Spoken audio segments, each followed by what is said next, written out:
नमस्कार मंडळी. People of nature अर्थात निसर्गाच्या वल्ली पॉडकास्टमध्ये आपले सहर्ष स्वागत आहे. आज आपल्या स्टुडिओमध्ये एक हरहुन्नरी व्यक्तिमत्व सिद्धार्थ उपस्थित आहे. सिद्धार्थ, या पॉडकास्टमध्ये तुझे स्वागत. Thank you Pankaj. Hello everyone.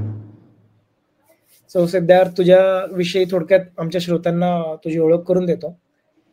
Siddharth हा मास्टर्स इन जिओलॉजी म्हणजेच भूविज्ञानात मास्टर्स झालेला स्टुडंट आहे, विद्यार्थी आहे. आणि जिओलॉजीचा अभ्यास पूर्ण झाल्यानंतर एक असं गोष्टी करत तो जंगलात फिरायचं त्याला वेड लागलं आणि तो प्रोफेशनल नॅचरलिस्ट बनला. तो तिथेच थांबला नाही, त्याने इको वरती पण काम सुरू केलं. आता हे इको अकॉस्टिक्स म्हणजे काय असतं हे सिद्धार्थच तुम्हाला चांगल्या प्रकारे सांगू शकेल, त्यामुळे मी त्याच्याबद्दल काही बोलत नाही. बऱ्याच संस्थांबरोबर सिद्धार्थ आज निगडीत आहे.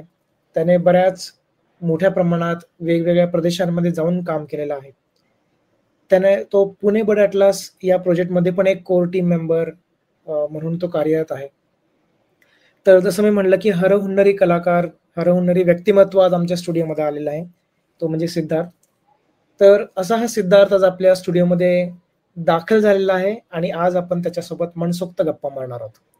तर सिद्धार्थ, छोटीशी ओळख, पण आपण जसं बोलत जाऊ त्यातनं तुझ्या कामाबद्दल आम्हाला जास्त माहिती मिळेल आणि आम्ही सगळे तुझं काम आणि तुझं ओव्हरऑल जो पसारा झालेला आहे निर्माण, ते सगळं ऐकण्यासाठी नक्कीच उत्सुक आहोत. तर तुझं या पॉडकास्टमध्ये पुन्हा एकदा सहर्ष स्वागत. थँक्यू. आणि ओळख करून दिल्याबद्दल पण धन्यवाद.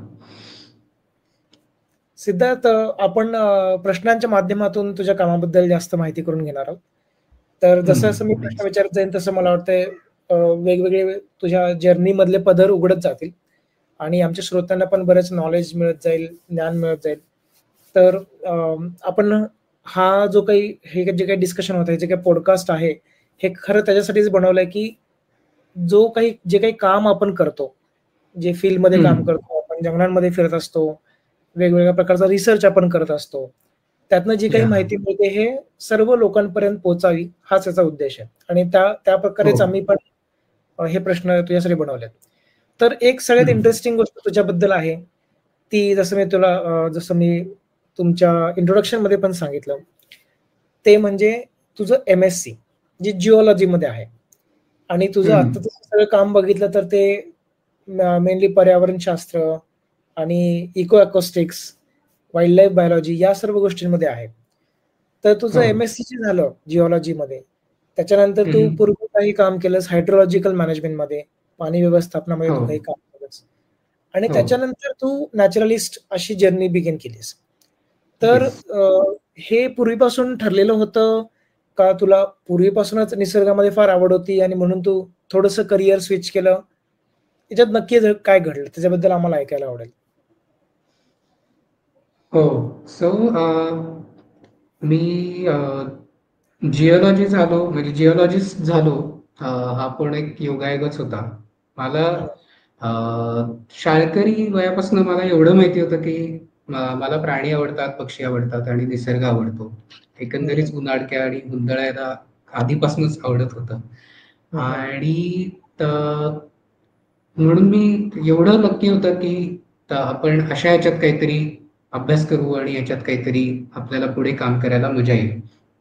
आणि सो माझं बालपण पुण्यात गेलं. शाळकरी वय सगळं पुण्यात होतं, कॉलेजचं शिक्षण पुण्यात झालं आणि तेव्हापासून मी पुण्यात असल्यापासून म्हणजे इथे वाढण्याचा एक मोठा फायदा असा होता की जेव्हा मी लहानाचा मोठा होत होतो, आमच्या शाळेत नेचर क्लब होता, त्याच्यात मी ऍक्टिव्ह होतो. तिथपासून ते बाळकडू मिळालं आणि मग आजूबाजूला असंच वातावरण होतं सगळं भारावलेलं की कोणी नेचर एज्युकेशन कॅम्पला घेऊन जात आहे, कोणी ट्रेकवर घेऊन जात आहे. पुण्यात आपल्याकडे कितीतरी वल्ली आहेत अशा आणि असे मार्गदर्शक पण आहेत. आणि मग मला एक लोक भेटत गेले, जसं किरण पुरंदरे भेटले, शरद आपटे भेटले, नारगोळकर सर होते, त्यांच्याशी ओळख झाली, त्यांच्याबरोबर मेळघाटमध्ये गेलो. अरण्यवाग सारख्या संस्थेबरोबर मी व्हॉलेंटिअरिंग केलं आणि त्याच्यामुळे शाळेत असतानाच मला हे क्षेत्र आवडायला लागलं. जिओलॉजी घेण्याचं मुख्य कारण हे की तेव्हा मला मी कॉलेजमध्ये असताना एनसीसी करत होतो आणि आर्मी किंवा डिफेन्स मध्ये करिअर करावं असं वाटत होतं. आणि मग GIS मॅप मेकिंग आणि अशा सगळ्या तांत्रिक बाबींमुळे मला जिओलॉजी पण आवडायला लागलं. आणि एक मुख्य गोष्ट होती की जिओलॉजीचे स्टुडंट हे सारखे कुठे ना कुठेतरी एक्सकर्शनला बाहेर जायचे. बॉटनी आणि झुलॉजीचे पण जायचे, पण जिओलॉजीचे जास्त असायचे. म्हणजे प्रॅक्टिकल सुद्धा आमचं फर्ग्युसनच्या टेकडीवरती असायचं किंवा वा. दिवेघाटात व्हायचं. त्याच्यामुळे मला असं होतं की this is the field which gives you lot of opportunity फिरायला, भटकायला.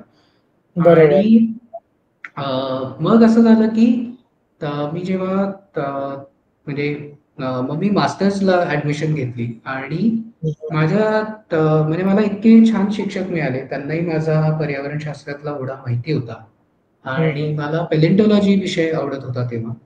तर मी ओके. एन्व्हायरमेंटल जिओलॉजीमध्ये माझं डेझर्टेशन केलं आणि हर्डी मुरुड, गुहागर, वेल्लेश्वर हा सगळा किनाऱ्याचा परिसर, त्यातला इंटरटायडल झोन हा सगळा मी पालथा घातला. त्याच्यावरती फार छान. सँड रीफ म्हणजे वाळुकामय प्रवाळांवरती मी अभ्यास केला. वा वा. आणि कदाचित मी एकमेव जिओलॉजिस्ट असेल ज्याच्या थिसिसमध्ये बर्ड चेकलिस्ट पण होती.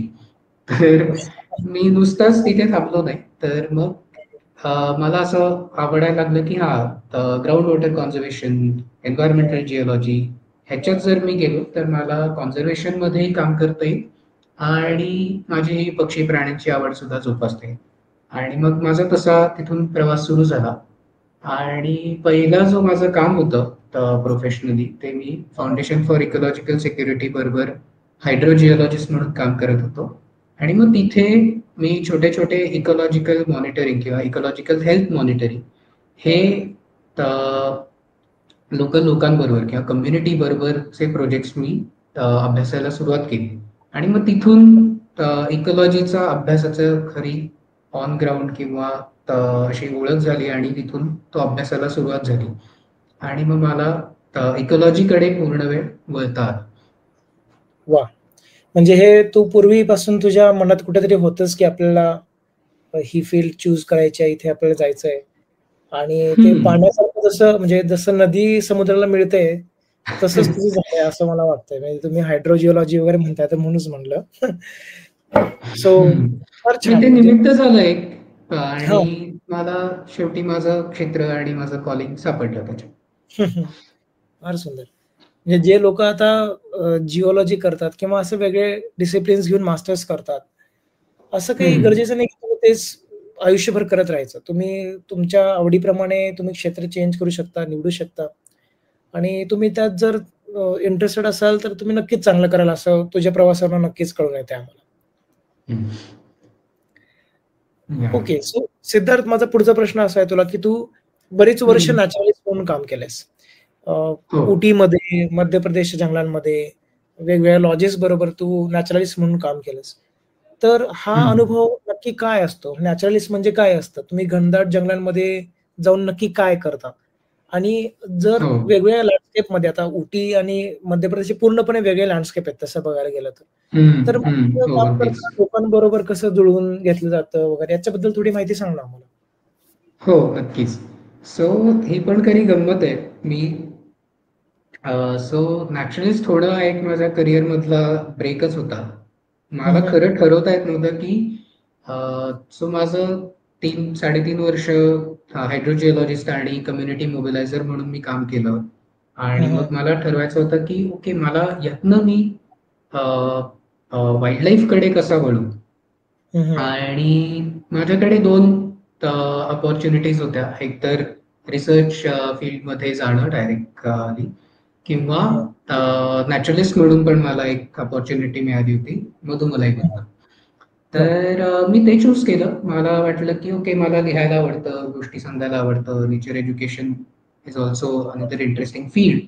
आणि बरोबर. थोडा मला एका ठिकाणी स्थिर राहून, एका जंगलात राहून जंगल अनुभवता येईल म्हणून मी खरं तिकडे ब्रेक घेऊन गेलो होतो. तेव्हा मला वाटलं नव्हतं की माझं त्याच्यात खूप पुढे करिअर करायची मला हे असेल. आणि हं, असं म्हणून मी मधुमलाईत गेलो. आणि हं. तसं तर माझा हा पहिला नॅचरलिस्ट म्हणून जॉब होता. सो मी एक रिसर्चर आणि कॉन्झर्वेशनिस्ट असा मी तिकडे नॅचरलिस्ट म्हणून काम करायला गेलो. आणि छान होतं, म्हणजे थोडी तोंड ओळख होती याची, की आपल्याला एका लॉजमध्ये राहायचं असतं आणि मग तुम्ही जिथे ते, आता मी उटीच्या जवळ होतो, तर मधुमलाई टायगर रिझर्व आणि बंदीपूर हे जवळ होते. तर आम्ही गेस्टला घेऊन, पर्यटकांना घेऊन सफारीसाठी मधुमलाईमध्ये किंवा बंडीपूरला जायचो. आणि ते लॉज सुद्धा इतकं सुंदर होतं की 60 एकरची जागा होती, अगदी टायगर रिझर्वला खेटून होतं ते. आणि त्याच्यामुळे सगळे प्राणी मला तिथेच बघायला मिळायचे. आणि मग तिथे पण आम्ही नाईट ड्राईव्ह करायचो, किंवा रोजचा दिनक्रम खूप इंटरेस्टिंग असायचा, की रोज नेचर वॉक आणि नाईट सफारीज असं तिथे व्हायचं. आणि पण मला 60 एकर एका वर्षभरात कमी पडायला लागलं. माझे सगळे प्राणी आणि पक्षी तिकडे बघून झाले. आणि मग मला सेंट्रल इंडियामध्ये काम करण्याची अपॉर्च्युनिटी मिळाली आणि मी खूप माहिती नसलेलं, नावाजलेलं नसलेलं असं सातपुडा टायगर रिझर्व गाठलं. आणि मग तिथे खरं माझ्यातले सगळे नॅचरलिस्ट कलागुण बाहेर आले. तिथे मला नॅचरलिस्ट ट्रेनिंगचं पण फाउंडेशन मिळालं. सो जे लॉज होतं, रेनीपानी जंगल लॉज, त्यांच्या बरोबर काम करताना दरवर्षी आम्हाला एक ट्रेनर यायचे, कार्तिकेय सिंग चौहान म्हणून. आणि त्यांनी पण आधी WIA मध्ये काम केलंय, नंतर ते ताज सफारीचे हेड नॅचरलिस्ट होते. अँड बियॉन्ड बरोबर त्यांनी ट्रेनिंग्स केले. आणि अशा नावाजलेल्या लोकांबरोबर आम्हाला ट्रेनिंगची संधी मिळाली. आणि मग मी तिथे काय शिकलो खरं, नॅचरलिस्ट म्हणजे आपल्याला असं वाटतं की हा एक माणूस जो आपल्याला घेऊन जातो, फिरवतो सगळीकडे आणि खूप माहिती देतो, घडा घडा घडा घडा, त्याला झाडं, फुलं, पक्षी, पानं सगळं जे दिसेल ते तो इंटरप्रेट करतो. ते आहेच आहे, पण ती पण एक कला आहे. त्याच्याबरोबर तुम्हाला तुमच्या गेस्टना ओळखणं, तुमच्या बरोबर कोण लोक आहेत, त्यांना काय बघायचं आहे आणि त्यांचा इंटरेस्ट नक्की कशात आहे हे जाणून घेणं. आणि आत्ताच्या म्हणजे जंगलात तुम्ही एकदा गेलात, एकदा तुमची सफारी किंवा नेचर ट्रेल किंवा जी काही ऍक्टिव्हिटी आहे, कनू बोट राईड जी काही सुरू झालं, त्याच्यामध्ये त्यांना गुंतवून ठेवणं आणि ती माहिती देताना ती नुसती माहिती न राहता त्याला त्या वेळेचे संदर्भ आणि हे गोष्टी रूपाने सांगणं. म्हणजे थोडक्यात सांगायचं तर, तुमच्या बरोबर एकच माणूस जर 10 दिवस आला आणि तुम्ही 10 दिवस त्याला एकच पक्षी तो दाखवला, पुन्हा पुन्हा आपल्याला काही पक्षी सारखे दिसतात जंगलात, की खंड्या आहे, तो आपल्याला तुम्हाला दरवेळेला त्या एका तळ्यावर, एका झाडावर, एका फांदीवर बसलेला दिसणारच आहे. पण तुम्हाला दरवेळेला तो दिसल्यानंतर म्हणजे 10 वेळेला आपल्याला खंड्या दिसला, पण त्याच्याबद्दल तुम्हाला 10 गोष्टी सांगता येतात का दरवेळेला नवीन, हे कसं तुमचं तिथे पणाला लागतं. आणि मग तुम्हाला तुमच्याकडे माहितीचा साठा खूप आहे. तुम्ही अनुभवाने आणि तुमच्या वाचनाने आणि रोज जाऊन जाऊन तुम्हाला बऱ्याच गोष्टी माहिती आहेत, पण तुम्हाला त्या छोट्या छोट्या गोष्टी रूपात आणि प्रत्येक वेळेला नवीन असं तुम्हाला काहीतरी त्याच्याबद्दल तुमचे ऑब्झर्वेशन ऍड करून तुम्हाला सांगता येईल, अशी तुमची नॅक किंवा लकब व्हायला हवी, हे मी तिथे शिकलो. आणि मग मला खूपच हे आवडायला लागलं. मग नेचर एज्युकेटर म्हणून सुद्धा मला खूप दारं खुली झाली. आणि असा हा सगळा नॅचरलिस्टचा प्रवास होता. वा, फारच छान. हो, तू जे सांगतोयस ते ऍक्च्युली ऐकून मला आता मी खरंच तिकडच्या जंगलामध्ये जाऊन त्या खंड्या खरंच बघतोय आणि ते 10 दिवसात काय सांगायचं याचा विचार करतोय.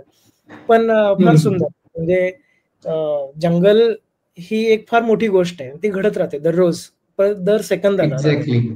हो, आणि हो. घडत असताना आपण तिथे राहून एक जसं फोटोग्राफ डोळ्यासमोर येतो तसंच बघू शकतो. तो स्तब्ध असतो, तो शांत उभा असतो. पण ते दर सेकंदाला घडतंय आणि बदलतंय. तर ते कसं सांगायचं लोकांना हे पण फार गरजेचं आहे. हे तू फार चांगल्या प्रकारे सांगितलं. आणि दुसरं म्हणजे लोकं वेगवेगळ्या आशा अपेक्षा घेऊन येतात या जंगलांमध्ये. त्यांनी पैसे खर्च केलेले असतात. आणि अशा वेळी त्यांना कधी-कधी त्यांना डिसअपॉइंटमेंट होते, की बाबा मला वाघच बघायचा आणि वाघ दिसलाच नाही.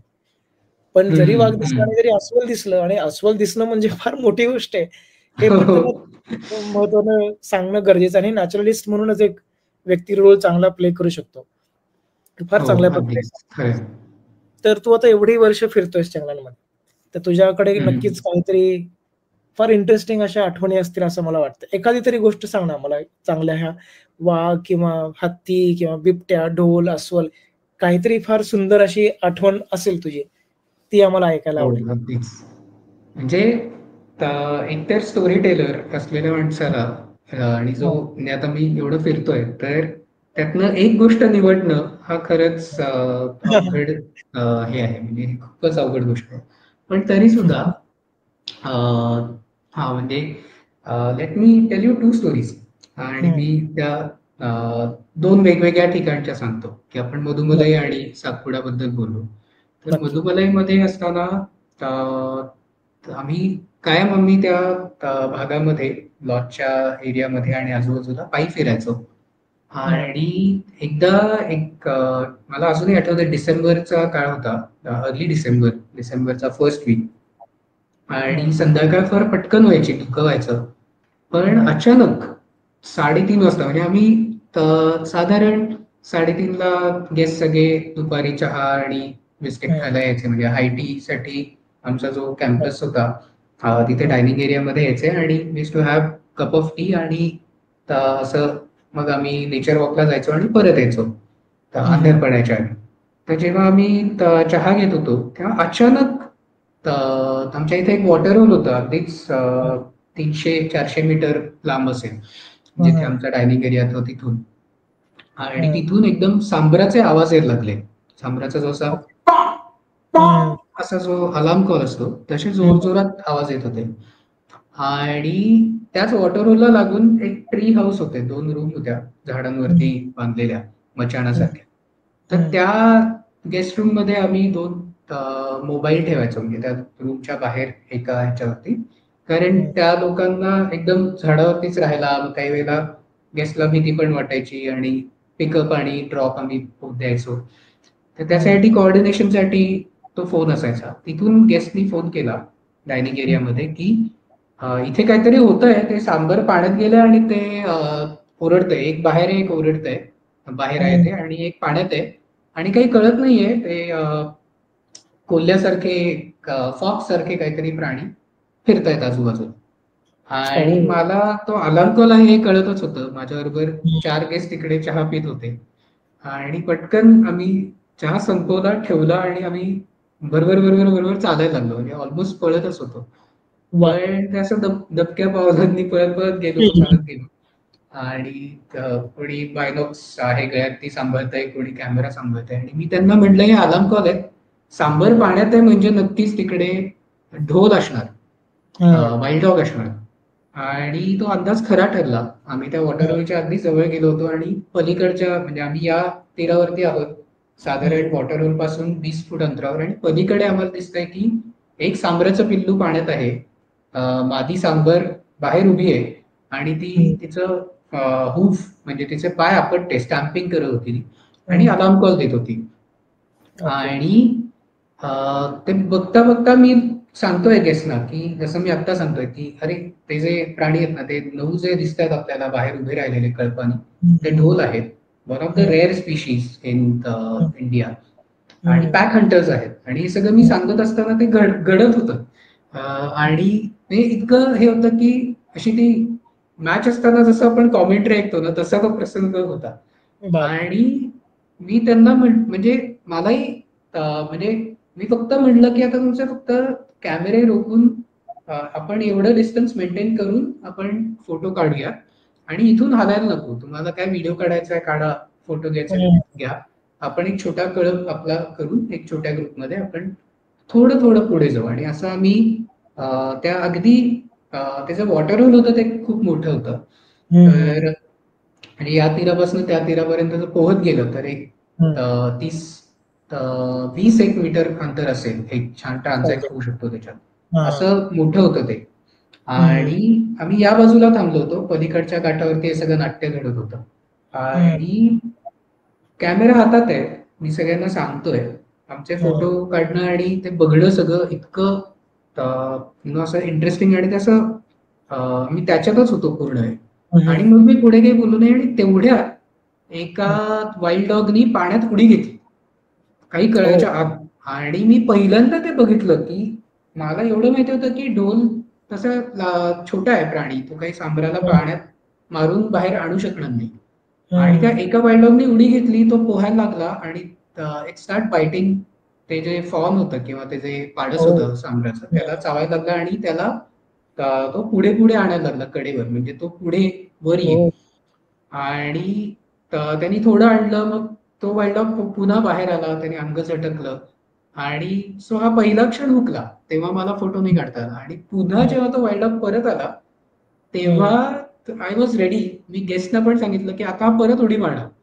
आणि त्यांनी तो झेपावला आणि आमचं इथे शटर क्लिक झालं. आणि माझ्याकडे अजूनही तो फोटो आहे की door is full in air आणि सांबर डिअर आतमध्ये आहे पाण्यात आणि मागे पूर्ण ते तो जो ग्रुप आहे, कळप आहे, तो थांबलाय.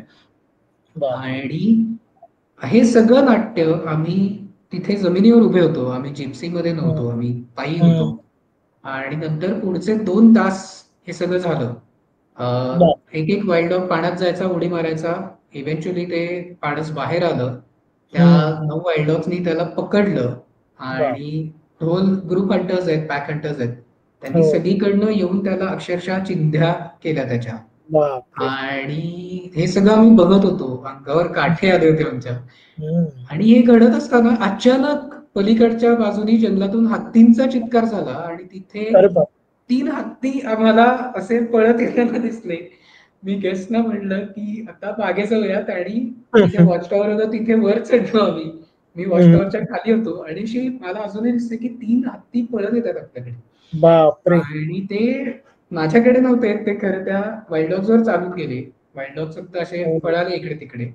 आणि त्या हत्तींच्या कळपात छोटं पिल्लू होतं, म्हणून त्यांना यु नो ते पण बिथरले असावेत. आणि मग त्यांनी असं छान कळप करून पिल्लाला मध्ये ठेवून त्या हत्तीचं फॉर्मेशन पुढे पुढे पुढे गेलं.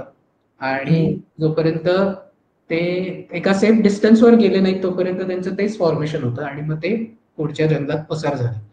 पण हे सगळं बघणं आणि हे अनुभवणं हा खरंच अमेझिंग अनुभव होता. आणि त्याच्या नंतर आम्ही फोटोज पाहिले, मग बघितलं काय आपल्याला खाण्यापिण्या सापडतायत का. तो जो एक ढोल होता किंवा एक जो कल्पाचा प्रमुख असेल, ती फिमेल होती. वाईल्ड डॉग्स मध्ये फिमेल मेट्रियाक असते, म्हणजे जी फिमेल आहे ती हेड असते. आणि तिचा एक कान अर्धवट कापलेला होता, म्हणजे तो काही वेळेला फाईट्स आणि याच्यामुळे काही वेळेला तुटतात, कान शेपूट असतो. ती ओळखण्याची खूण झाली. आणि मग तेव्हापासून तो जेव्हा कळप मला दिसायचा तेव्हा मी पटकन बघायचो की ह्याच्यात ती फिमेल आहे का. आणि ती सापडली म्हणजे मला तोच कळप आहे हे मला ओळखता यायचं.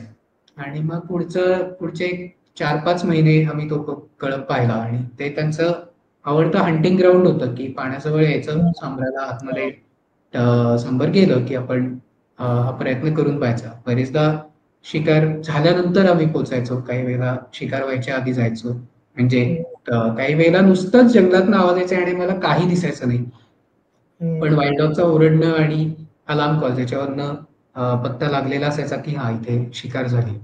पण हा अनुभव खरंच खूप म्हणजे असं आपण जे डॉक्युमेंटरीज मध्ये आणि याच्यामध्ये बघतो तसं ऍक्च्युअल डोळ्यासमोर घडत होतं आणि आपण तिथे आहोत. हा एक्सपिरियन्सच खूप मोठा होता. सो ते एक होतं. आणि rarest of the rare animal तेव्हा दिसला, त्याचा हंट दिसलं. So I feel very lucky की मला हे अनुभवता आलं. आणि जेव्हा मी सातपुड्यात होतो तेव्हा खूप इंटरेस्टिंग असाइनमेंट मला मिळाली होती. एक गेस्ट होते आमचे, त्यांना ते वेटरनरी डॉक्टर आहेत आणि साऊथ आफ्रिकेत काम करतात. आणि त्यांना म्हणजे जगातल्या सगळ्या वाईल्ड कॅट्स वरती पुस्तक छापायचं होतं, फोटोग्राफी बुक. तर ते येणार आहेत आणि त्यांना रस्टी स्पॉटेड कॅट म्हणजे आपल्या जगातली सगळ्यात छोटी वाईल्ड कॅट, अगदी ते आपलं मांजराचं पिल्लू असतं किंवा साधारण अर्धवयाचं जे मांजर असेल तेवढं ते फुल ग्रोथ मांजर आहे. आणि वाईल्ड कॅट आहे, ते जंगलात राहणारा प्राणी आहे, सगळ्यात लहान मांजर. तर याचा फोटो पाहिजे. आता म्हणजे तुमच्याकडे भात कापणी झाली आहे आणि तो भुसा पेंडा भरलाय आणि त्यातनं तुम्हाला एक रंगीत काडी त्याच्यात टाकली आणि ती वेचून काढायची, असं खरं तर हे टास्क होतं. आणि ते 8 दिवस येणार होते. 8 दिवस आम्ही नाईट सफारीज करणार होतो. मग त्याची तयारी म्हणून मला लॉजमध्ये विचारलं की कोणाला आवडेल की कोण ट्रॅकिंग करू शकेल वाईल्ड कॅटचं या रस्टी स्पॉटेड कॅटचं बफर एरियामध्ये. मी म्हटलं मी करतो. मला एक आणि मग सगळी तयारी केली आम्ही, परमिट्स लिहिले. फॉरेस्ट डिपार्टमेंटनी मला अलाउ केलं की रोज रात्री मी एक बफर एरियामध्ये जायचो, नेमून दिलेल्या एरियामध्ये, आणि टेहळणी केल्यासारखं पेट्रोलिंग करून परत यायचो. पेट्रोलिंगचा गार्ड असायचा सोबत आणि गाईड असायचा. आणि मी स्पॉटलाइट घेऊन काय शोधत होतो तर आम्ही ती छोटी मांजर शोधत होतो. आणि उन्हाळ्यातले दिवस होते. आम्ही वॉटर होल आणि असं सगळं जो नेमून दिलेला रूट होता त्याच्यावरती जायचो.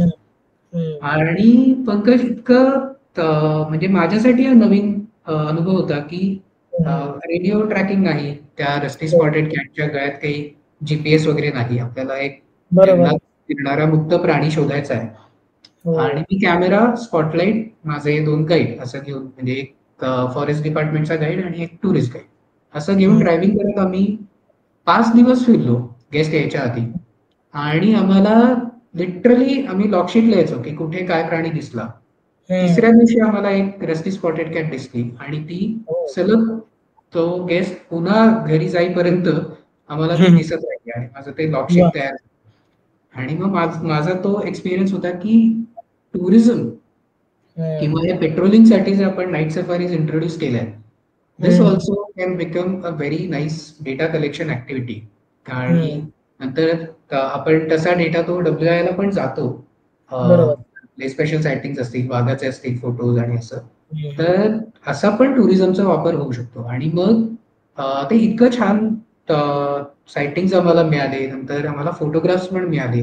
त्याचं इतकं सुंदर डॉक्युमेंटेशन झालं होतं की ही फिमेल बाहेर येते, एवढ्या वेळेला या बाजूनी येते, तिचे ट्रेल्स आम्हाला कळले होते, कुठल्या वॉटर होलवर येते ते कळलं होतं. आणि हा म्हणजे अशा अननोन स्पीशीजना, रेअर स्पीशीजना पण बघणं आणि हे करणं. आणि त्याच्यामध्ये मजेशीर गोष्ट होते की मग मी तेव्हा सगळ्यांना हे कळलं होतं, त्या झोनमध्ये जे टुरिस्ट पण जायचे किंवा गाईड पण जायचे, तर मला त्यांचे नंतर सफारी झाल्यावर, त्यांच्या सफारी झाल्यावर फोन यायचे की हाँ सर, हमें वहां पे रस्ते मिला था सर, अब वो रस्ते आप जो जिससे ढूंढ रहे वो उधर था. आणि इतकं छान मॉनिटरिंग व्हायला लागलं की आम्हाला एका बफर झोन मध्ये एका आठवड्यात 3 डिफरंट इंडिव्हिज्युअल्स सापडले होते, त्यांचे टेरिटरीज कळत होत्या. आणि मला एक नवीनच हे मिळालं की हो, नॅचरलिस्ट म्हणून पण तुम्ही रिसर्च करू शकता आणि तुम्ही कॉन्ट्रीब्युट करू शकता वाईल्ड लाईफ कॉन्झर्वेशन मध्ये. आणि हो, नाईट सफारीज जर त्या अशा अनुषंगाने केल्या तर त्या पेट्रोलिंगचं काम नक्कीच करतात आणि तुम्हाला नक्कीच शास्त्र शुद्ध माहिती पण त्यातून मिळू शकते. आणि ह्याच्यावरती मी एक छान चॅप्टर पण लिहिला रेनी पाणीने नंतर, सतपुडा अंडर डार्क असं एक पुस्तक छापलं, त्याच्यामध्ये हा अनुभव पण मी लिहिला आहे आणि ते फोटोज पण त्याच्यात आहेत. पण हा एक छान अनुभव होता की नुसतंच वाघ, बिबटे हे माहितीतले प्राणी नाही, तर 2 अननोन स्पीशीज किंवा रेअर स्पीशीज बघायला मिळत नाही, त्यांच्या ऍक्टिव्हिटी आणि बिहेवियर वाईल्ड मध्ये मला बघायला मिळतं. फारच छान, फारच छान. मला तर ते ढोलचं तू जे सगळं वर्णन केलंस ते अंगावर काटाच आला ते सगळं बघून. बघून म्हणजे खरंच इमॅजिन करून तसं बघायला गेलं.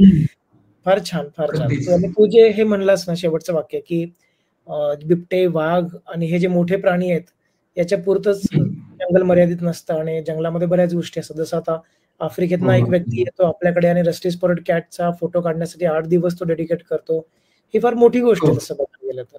आणि त्याच्यासाठी तुम्ही जो रिसर्च केला, त्यासाठी तुम्ही जे बॅकग्राऊंड वर्क केलं ते पण खरंच वाखाणण्याजोग आहे. तर हे सगळं लोकांपर्यंत पोहोचलं पाहिजे खरंच, की जंगल म्हणजे फक्त वाघ नसतो, त्याच्यामध्ये बऱ्याच गोष्टी आहेत. आणि रस्टी स्पॉटेडचा विषय निघाला तर तिचं मराठीमध्ये तिला वाघाटी म्हणतात, रस्टी स्पॉटेड कॅटला. त्याच्यामुळे तू इन अ वे वाघाच्या मावशीवरतीच काम करत होतास. फार छान.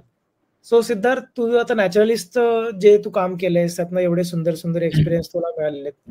त्याच्यानंतर तू प्रोजेक्ट ध्वनी नावाच्या अजून एका वेगळ्या प्रोजेक्ट वरती काम केलंयस. तर ध्वनी म्हणजे आवाज, आपल्या सगळ्यांनाच माहिती आहे. तर आणि आम्हाला यातनं हे पण दिसतंय की तू यातनं आवाजावरती काम केलंस, तू काही कॉल्स रेकॉर्ड केले आणि याच्यावरती तुझा अभ्यास झालेला आहे. तर इको अकॉस्टिक्स जे आपण मगाशी बोललो, तर हो. हे नक्की काय असतं? म्हणजे नक्की लोकं कॉल रेकॉर्ड करतात, त्याचा अभ्यास करतात म्हणजे नक्की काय करतात? त्याच्याबद्दल थोडीशी माहिती सांग ना? हो, अगदीच. सो मी प्रोजेक्ट ध्वनीशी पण मी जॉइन झालो. ते सुद्धा या नॅचरलिस्ट च्या म्हणजे नॅचरलिस्ट काम म्हणून काम केलं सेंट्रल इंडियात म्हणूनच कदाचित घडलं असेल, हं, की हं. 4-4.5 वर्ष जेव्हा मी सातपुड्यात होतो आणि त्याच्यानंतर मी 1 वर्ष कान्हा, बांधवगड असे सगळे बाकी पार्क्स फिरलो. तर बरं. तिकडच्या पक्ष्यांचे मी तेव्हा आवाज पण रेकॉर्ड करत होतो आणि मग मी हां. येते म्हणून जो आपला फोरम आहे, हं, हं. तर त्याच्यावरती एक ॲडव्हर्टाइजमेंट वाचली, की एक रिसर्चर आहे कोलंबिया हं, युनिव्हर्सिटीमध्ये. तिच्या हं. पी-एच-डीच्या कामासाठी तिला पक्ष्यांची माहिती असणारा सेंट्रल इंडियामधला कोणीतरी व्यक्ती हवाय रिसर्चमध्ये बरोबर. काम करायला. तर मी तिला ईमेल लिहिली, पूजा चोक्सी, आता डॉक्टर हं. पूजा चोक्सी आहे ती. हां, हां. आणि तर तिचा प्रोजेक्ट हा होता, की कान्हामध्ये आपल्याला माहिती आहे, की बऱ्याच जंगलांमध्ये इन्व्हेसिव्ह स्पेशीज पण येतात. त्यांचा पण हं. प्रादुर्भाव होतो. तर कान्हा बरोबर. आणि सेंट्रल इंडियाच्या पार्टमध्ये लॅन्टाना कॅमेरा ही जी स्पेशीज आहे म्हणजे टनटडी हं, हं. ह्याची झुडपं बरीच वाढली आहेत आणि बरेच वर्ष हा प्रयत्न चाललाय बऱ्याच भागांमध्ये, की त्यांना कसं थांबवता येईल त्यांची वाढ. कारण इन्व्हेसिव्ह म्हणजे काय, तर ते बाकीच्या आपल्या लोकल नेटिव्ह स्पेशीजना कॉम्पिटिशन करतं आणि ते वाढू देत नाही. हो. तर मग हा प्रोजेक्ट असा होता, की जिकडे लॅन्टाना आहे हं, तिथे जिथे लॅन्टाना नाहीये, की त्याचं हं. उच्चाटन पण केलं नाहीये आणि कधी आलंच नाहीये असं इंटिरियर बरं. जंगलामध्ये. हं. आणि जिथे अ, गावकऱ्यांनी मिळून आणि फॉरेस्ट डिपार्टमेंटनी मिळून हे लॅन्टानाचं उच्चाटन केलंय आणि सतत करत आले. अशा रिस्टोर्ड भागामध्ये, वीड मॅनेजमेंट केलेल्या भागामध्ये बरं. रेकॉर्डर्स लावायचे आणि पक्ष्यांचे आवाज रेकॉर्ड करायचे आणि हं. मग त्याच्यावरनं बघायचं की काय बायोडायव्हर्सिटी आहे. तर या वेगवेगळ्या 3 फॉरेस्ट एरियाजमध्ये, की बेंचमार्कमध्ये, हं. की जिथे काहीच लॅन्टाना नाही, कधी तोड झाली नाही हं. अशा जंगलामध्ये, जिथे लॅन्टाना आहे अशा हं. इन्फेस्टेड पार्टमध्ये जंगलाच्या आणि जिथे रिस्टोरेशन झालंय तिथे. आणि बरोबर. मग पक्ष्यांच्या आवाजांवरनं आपण बायोडायव्हर्सिटीचा अभ्यास करू. हं, हं. आवाजावरनं पक्षी ओळखणं हे तर आपल्याला अगदी आदिम काळापासूनच ही कला अवगत आहे असं मला वाटतं किंवा हं. आदिमानव मग आपले पारधी समाज हं, हं. समाजातले लोक हे जे शिकारी आहेत हं. ते लोक सुद्धा पक्ष्यांचे आवाज काढतात देखील. हे त्यांना ती बरोबर. पण कला अवगत आहे. बरोबर. तर आपण बायोअकॉस्टिक्स खूप आधीपासून वापरतोय. आता आपण ते सायंटिफिक गरजांसाठी वापरतो. हं, आणि हं. त्याचा एक मोठा फायदा हा आहे, की आपण जेव्हा ट्रान्झॅक्ट करतो किंवा पॉइंट काउंट करतो, हं, तेव्हा हं. आपण तिथे असल्यामुळे काही पक्षी जे लाजरे-बुजरे आहेत ते येत नाहीत. आणि मग ते बरोबर. आपल्याला त्यांचा डेटा मिळत नाही. हं. बायोअकॉस्टिक्समध्ये एक छोटा रेकॉर्डर असतो. जसं आपण कॅमेरा ट्रॅप लावून ठेवतो जंगलात आणि हं, हं. फोटोवरनं आपण अभ्यास करतो प्राण्यांचा. हं, तसं हं. कॅमेराच्या ऐवजी आपण रेकॉर्डर लावून ठेवतो आणि आवाजावरनं आपण पक्षी ओळखतो. बरोबर. आणि असं हे अ, काय म्हणूया तांत्रिक त्याची बाजू आहे.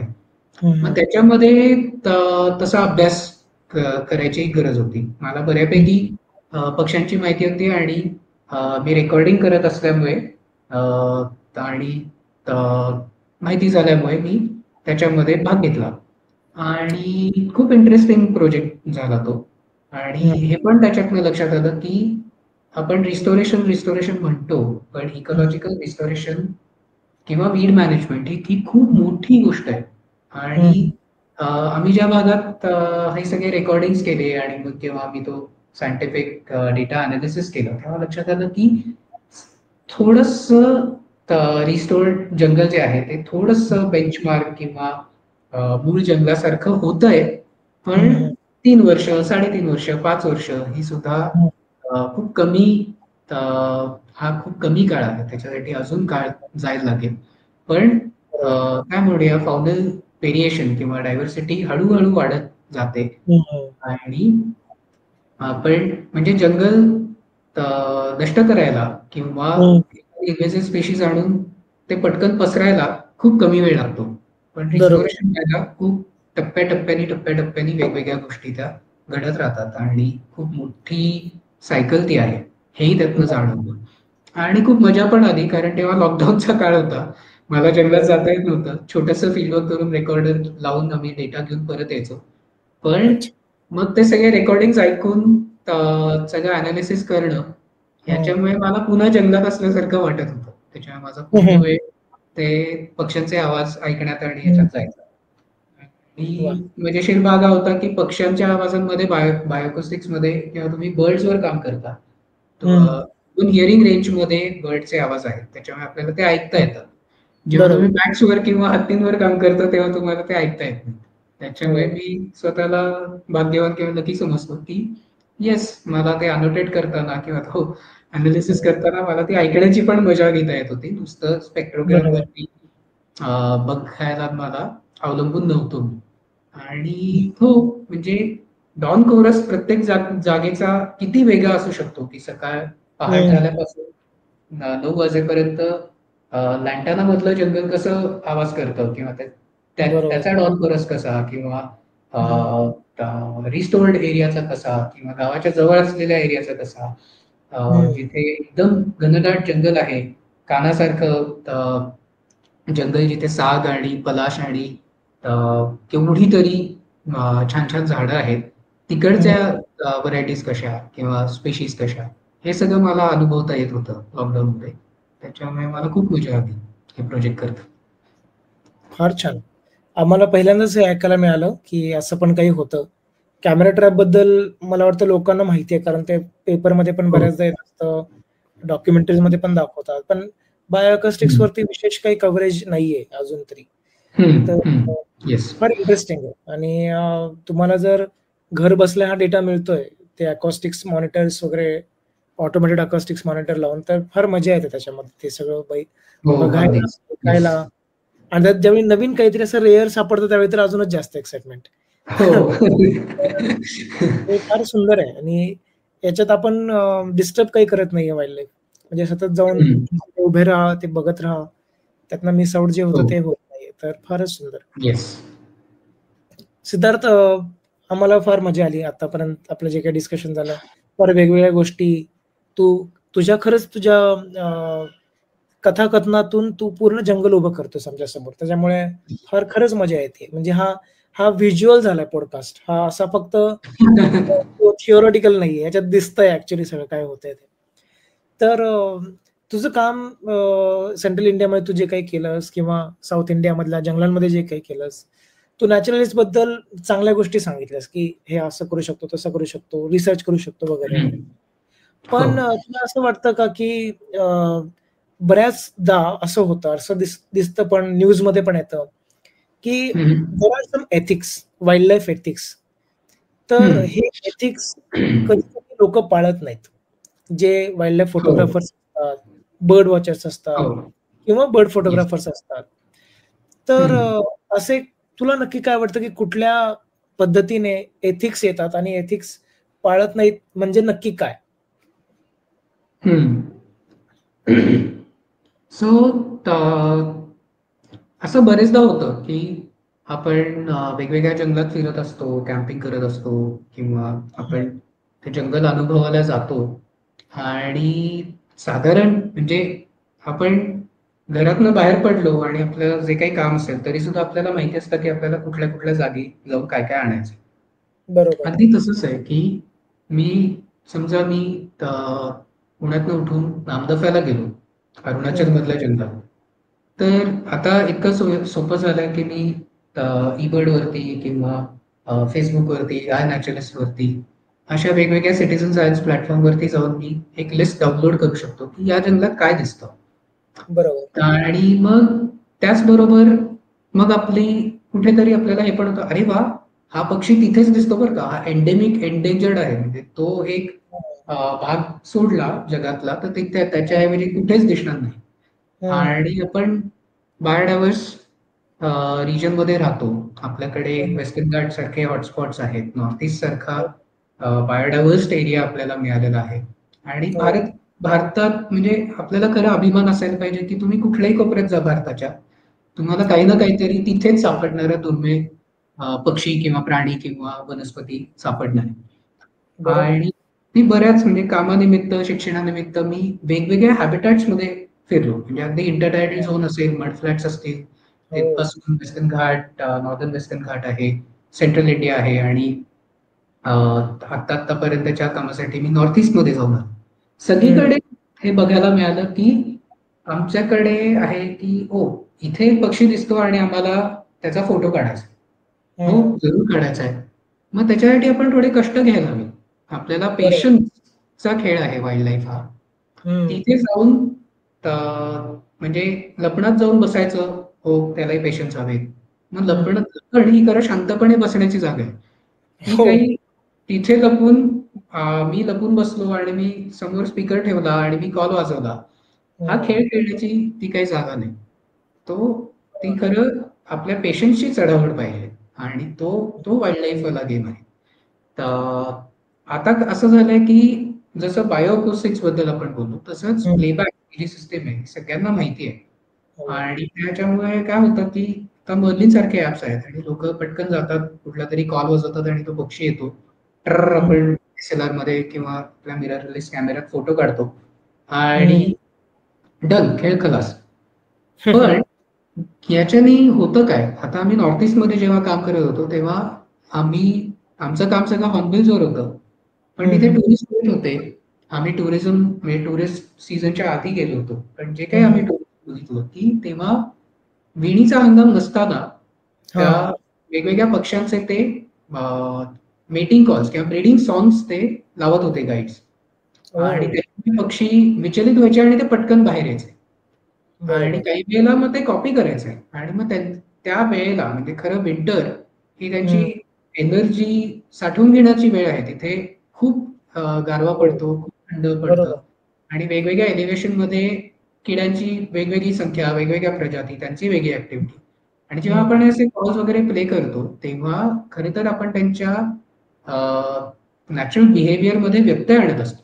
म्हणजे आत्ता स्प्रिंग चालू आहे किंवा वसंत ऋतू चालू आहे आणि तुमच्या आपल्या आजूबाजूला सगळीकडे दयाळ गातोय.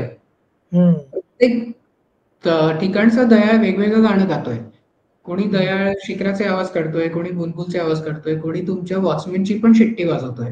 हो. आणि या ह्याच्यामध्ये जर तुम्ही जाऊन दयाळचे कॉल वाजवले, तर खूप वेगवेगळ्या गोष्टी आणि विचित्र गोष्टी होऊ शकतात, की त्याला वाटू शकतं, की आता स्पीकरला मर्यादा नाही ना, जोपर्यंत ती बॅटरी आहे तोपर्यंत ते चालू राहू शकतं.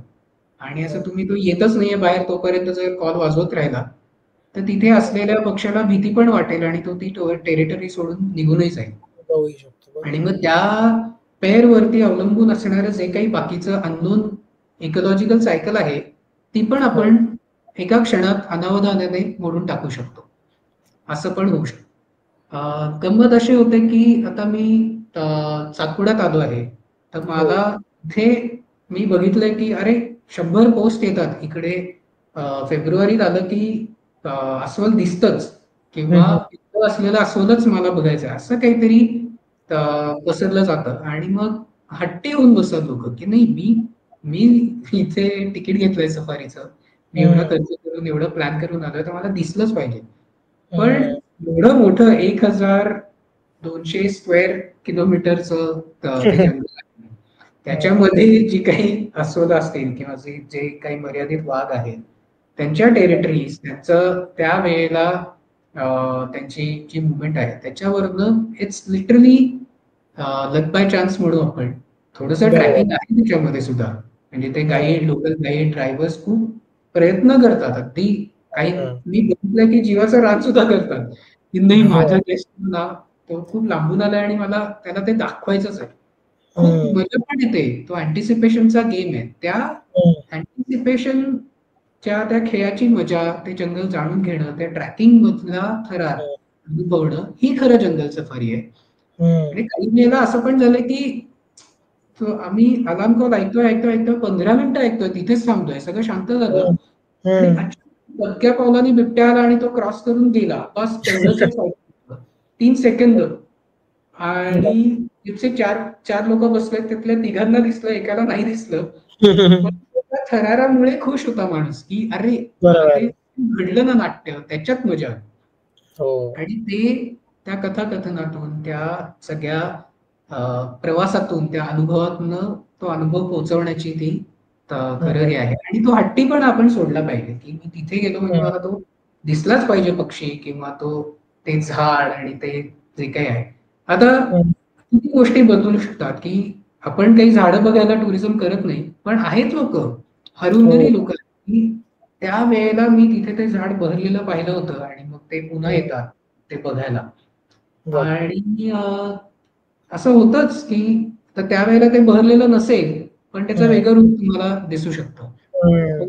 मग त्याच्यात आपल्याला समाधान अ, वाटायला पाहिजे किंवा मिळवता आलं पाहिजे. ही खरं बरोबर. त्यातली गंमत आहे, की अरे, यावेळेला सीझन बदलला काहीतरी, हे आपल्या नेहमीच्या डेटवाल्या कॅलेंडर बरोबर नाही, तर ही फेनॉलॉजी, हं, ऋतुचक्र वेगळ्या पद्धतीने बदलत जात असतं आणि ते आपल्याला ओळखता येतं. तर असं आपण त्याच्याकडे बघायला शिकलं पाहिजे.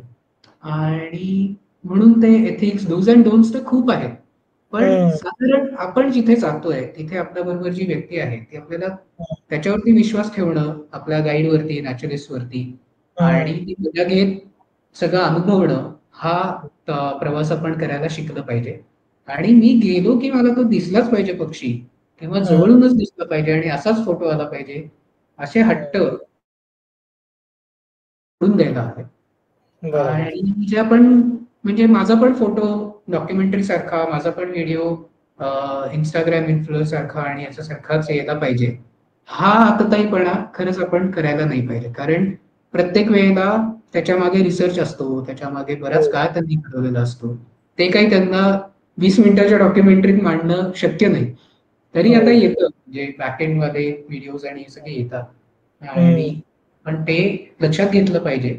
हं, आणि मेंटल डिस्टर्ब न करता आणि तिथे आपण त्या जंगलाचा एक भाग व्हायला थोड्या हं. वेळासाठी आपण जातोय. तर त्या बरोबर. हॅबिटॅटमध्ये रममाण होता आलं पाहिजे आपल्याला. रादर दॅन आपण तिथे जाऊन हा सगळा अ, हट्ट करत बसलो छोट्या मुलासारखं. तर हे टाळलं पाहिजे. येस. बरोबर. फार छान, फार छान सिद्धार्थ. गप्पा फार रंगल्या. अ, आता वेळेचं बंधन आहे आपल्याला. तर मी हो. शेवटचा प्रश्न तुला विचारणार आहे. हा आम्ही सगळ्याच लोकांना विचारतो प्रश्न आणि हं, तो असा म्हणजे तुझी ही जी काही जर्नी आहे, तू हा काय प्रवास केलायस, तुला हे जे काही अनुभव मिळाले आहेत, त्यातनं हं. तुला जी येणारी पिढी आहे, की जी या wild life conservation, bio acoustics किंवा रिलेटेड फील्ड्समध्ये काम करण्यासाठी उत्सुक आहे, त्यांच्यासाठी तुला काय हं. सांगावसं वाटेल? हं. अगदीच. तर जसं माझा प्रवास आहे, की मी काही ठरवून इकॉलॉजी आणि ह्याच्यामध्ये आलो नाही. आवड होती, पण वेगवेगळ्या फील्ड्समधनं मी एक्सप्लोर करत इथपर्यंत पोहोचलो. हं, तर हा एक प्रवासच आहे. आणि आता मला खूप छान वाटतं, की आता लोकं म्हणजे जेव्हा मी म्हणायचो, की हां, मला नॅचरलिस्ट व्हायला आवडेल किंवा मी हं, जरा हा ब्रेक घेऊन नॅचरलिस्ट होतो, तेव्हा असं होतं, की म्हणजे काय? हं. म्हणजे नक्की काय करणार? आता ती परिस्थिती नाहीये. आता नॅचरलिस्ट म्हणजे एक करियर असतं, एक करियर होऊ शकतं, असं पण अवेअरनेस आहे, होतोय. बऱ्याच अंशी मला हे दिसतंय, की जेव्हा मी नेचर एज्युकेशन प्रोग्राम्स घेतो किंवा बर्ड वॉक घेतो किंवा असे टॉक्स देतो, तेव्हा हा प्रश्न येतो, की हां, मी मी आता शाळेत आहे.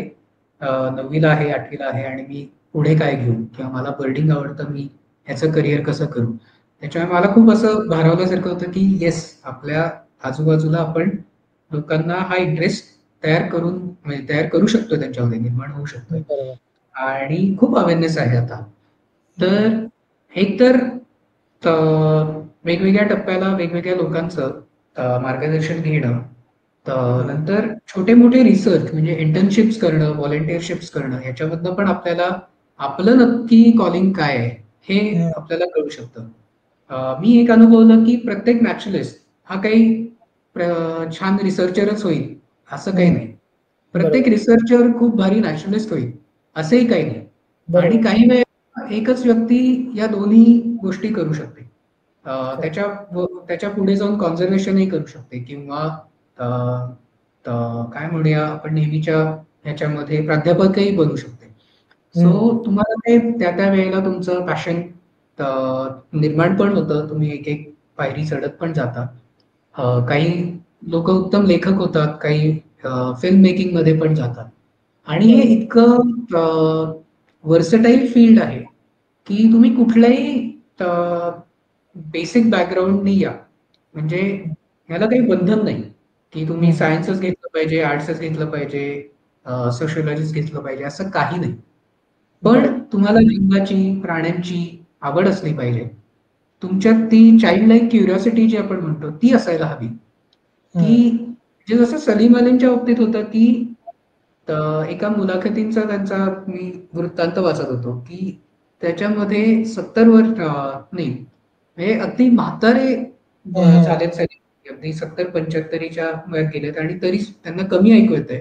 आणि मुलाखत घेताना त्यांना मुलाखतकाराचा आवाज नाही तर मागे तांबट ओरडतोय त्याचा आवाज ऐकू येत होता. ते फाईन ट्यून झाले.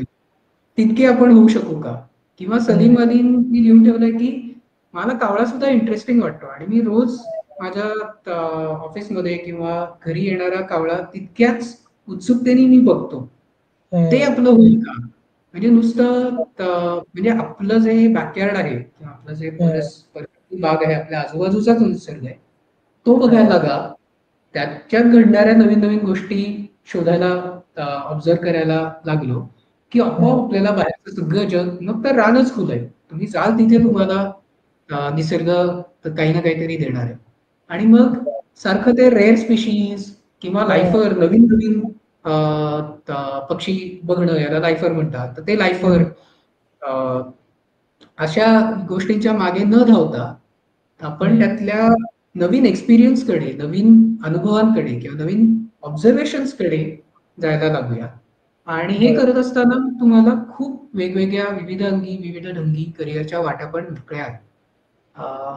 तर असं खुल्या मनाने आणि खुल्या नजरेने आणि खुल्या कानांनी आपण घरापासून सुरुवात करू आणि आपल्या अवतीभोवतीचा निसर्ग जाणून घेता घेता जिथे वाव मिळेल तिथे व्हॉलंटिअरिंग, इंटर्नशिप, प्रोजेक्ट्स, आपलं जे शिक्षण आहे ते पुढे पुढे नेत करिअरच्या वाटा ह्याच्यात धुंडाळायला खूपच मजा येणार.